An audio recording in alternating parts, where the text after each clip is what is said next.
कहानी की शुरुआत में हमें एक लड़की दिखाई जाती है जो हमारे इस ड्रामा की मेन लीड है सू। उसके पास एक अजीब दिखने वाला व्यक्ति बैठा था। उसे देखकर ऐसा लग रहा था जैसे वो प्यासा हो।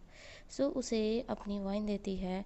कुछ ही देर बाद एक बच्चा पानी में गिर जाता है। सू उसे बचाने के लिए पानी में कूद जाती है।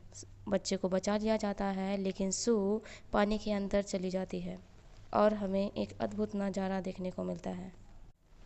सू की जब आंखें खुलती हैं तो वो अपने आप को राजाओं के काल में पाती है। वहाँ एक राजा जिनकी 3 पत्नियाँ और 7 बच्चे, उनमें से एक को उनसे बचपन से ही दूर रखा गया था। लेकिन अब वो बड़ा हो चुका था। अब वो महल में आ चुका था और जिस घोड़े से वो आया था उसने उसका सिर कलम कर दिया था। इसका मतलब अब वो यहीं रहना चाहता था।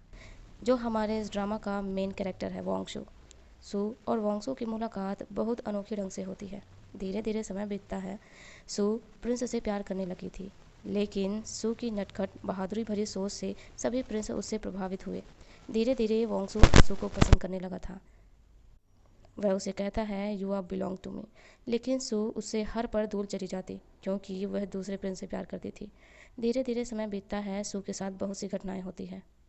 सू अब महल में दास के रूप में काम करने लगी थी। वहाँ की कोर्ट लेडी उसे छोटी छोटी गलतियों पर बड़ी सजा देती थी। वे सू से कहती थी तुम प्रिंस से दूर रहो। वो नहीं चाहती थी कि सू को कोई बड़ी मुसीबत का सामना करना पड़े। वे महल के तौर तरीके जानती थी। वे सू को अपनी बेटी की तरह मानती थी। वे नहीं चाहती थी कि सू इन चक्रों में पड़े और उसे दुख झेलना पड़े। इसी बीच राजा को जहर देकर मारने का षड्यंत्र रचा जाता है। सू उसमें बुरी तरह फंस जाती है और राजा उसे फांसी की सज़ा सुनाते हैं। वोंगसू उसे बचाने की कोशिश करता है लेकिन वह नहीं बचा पाता। वह कैद में सू को देखने जाता है। वहाँ सू खून से लथपथ थी। जब वो वोंगसू को देखती है तो उसे उसका ध्यान रखने को कहती है। वोंगसू यह देखकर हैरान रहता है कि जो मौत के मुंह में होते हुए भी मुझे मेरा ध्यान रखने को कह रही है। अब वोंगसू सू से और भी ज़्यादा प्यार करने लगा था। जब कोर्ट लेडी को यह बात पता चलती है तो वह सारा अपराध अपने ऊपर ले लेती है। यह बात सुनकर राजा बहुत दुखी होते हैं क्योंकि वह कोर्ट लेडी और कोई नहीं उनकी सबसे प्रिय पत्नी थी। लेकिन अन्य रानियों की साजिश के चलते उन्हें कोर्ट लेडी बना दिया गया। सू को जब यह बात पता चलती है वह उन्हें रोकना चाहती थी। वह बहुत रोती है लेकिन कोर्ट लेडी उन्हें समझाती है कि सू को उनकी बात माननी चाहिए। लेकिन सू अनशन में बैठ जाती है सज़ा को रोकने के लिए। उसकी मदद के लिए वह सभी आते हैं जो उससे प्यार करते थे, लेकिन जिससे वह प्यार करती थी वह अपने पाँव पीछे कर लेता है। यह देखकर सू बुरी तरह टूट जाती है। उसे कोर्ट लेडी की हर वो बात याद आने लगती है। उन्होंने कहा था किसी पर इतना भरोसा मत करना कि वे तुम्हें पूरी तरह तोड़ दे। कोर्ट लेडी नहीं चाहती थी कि सू को ऐसे कोई दुख का सामना करना पड़े, लेकिन अब वो बात सच हो चुकी थी। सू अब पूरी तरह अकेली थी। उसके साथ कोई नहीं था। तभी उसके पीछे कोई उसे छाया देता है। वह वोंगसू था। कुछ ही दिन बाद राजा की भी मृत्यु हो जाती है क्योंकि वे उनकी बहुत प्रिय पत्नी थी। राजा की मृत्यु के बाद सबसे बड़े प्रिंस को राजा बनाया जाता है लेकिन वह अच्छे से कार्यभार नहीं संभाल पा रहा था। दूसरे प्रिंस जो गद्दी के लिए उन्हें कोई फर्क नहीं पड़ता था कि उन्हें अपने भाइयों को क्यों न मारना पड़े। लालच घमंड जलन उन भाइयों को इस तरह बर्बाद कर रही थी। उन्होंने अपने भाइयों को मरवाने का डर घर कर गया था। वे खुद अब जीते हुए भी डर रहे थे। समय बीतता है और अंत में वोंगसू राजा बनता है। सू इसी दौरान वोंगसू से प्यार करने लगी थी। धीरे धीरे समय बीतता है।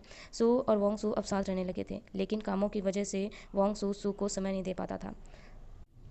जब सू को पता चलता है कि उसकी वजह से राजा के नाम पर सवाल उठ रहे हैं तो वे दूसरे प्रिंस के साथ वहाँ से चली जाती है क्योंकि वे चाहती थी कि राजा अपना पूरा ध्यान अपनी प्रजा पर दे। वे उसे बढ़ते और प्रजा के एक महान रक्षक के रूप में देखना चाहती थी। वह अब दूसरे प्रिंस के साथ रहने लगी थी। वे दोस्त थे। एक दिन पता चलता है कि सू वोंगसू के बच्चे की माँ बनने वाली है। वैद्य कहते हैं कि अगर बच्चा आया तो सू को जान का खतरा होगा, लेकिन सू उसे अपने जीवन में लाना चाहती थी और वह राजा को पत्र लिखती थी। हर पल वह उसका इंतजार करती थी, लेकिन राजा को लगता था कि वह उसका भाई पत्र लिख रहा है, इसलिए वह पत्र को पढ़ता भी नहीं था। और कुछ ही दिनों बाद सू एक बहुत ही प्यारी बच्ची को जन्म देती है। वह उसका ध्यान रखती है। उसकी मृत्यु हो जाती है। जब राजा को यह बात पता चलती है तो राजा वहाँ आता है। वाकई में यह सीन बहुत ही इमोशनल वाला था। वोंगसू सू की अस्थियों को वहाँ से ले जाता है और वहाँ जाता है जहाँ सू और वोंगसू दोनों साथ समय बिताया करते थे। राजा उसके साथ बिताए हर पल को याद करने लगता है। वह बहुत दुखी होता है। राजा उस खत को पढ़ता है जो सू ने लिखा था। वह उसमें कहती है कि मैंने अपने जीवन में केवल आपसे ही प्यार किया है, मैं हमेशा आपका इंतज़ार कर रही हूँ। आप मुझसे इतना नाराज़ हो गए कि अब आप मुझे देखना भी नहीं चाहते। और राजा यह पढ़कर बहुत रोता है। अंत में हमें दोनों हंसते हुए इस तरह दिखाए जाते हैं। इस कहानी का मेरे जीवन पर वाकई में बहुत असर पड़ा। इसमें जीवन के हर पहलू को दिखाया गया है। दुख, दर्द, प्यार, खुशी, राजा का अपने सारे सुखों का त्याग, घृणा, लालच, घमंड, त्याग, जो असल मायने में हमारे जीवन के एक छोटे छोटे पहलू के रूप में हमें इस ड्रामा में झलक दिखाई देती है, जो असल मायने में हमारे जीवन के छोटे छोटे पहलू के रूप में लगते हैं। मैं चाहती हूँ कि आप ये स्टोरी वाकई में ज़रूर देखें। अगर आपको एक्सप्लेनेशन अच्छा लगा हो तो प्लीज़ एक लाइक ज़रूर कीजिए और कमेंट कीजिए कि आपको अगला वीडियो किसका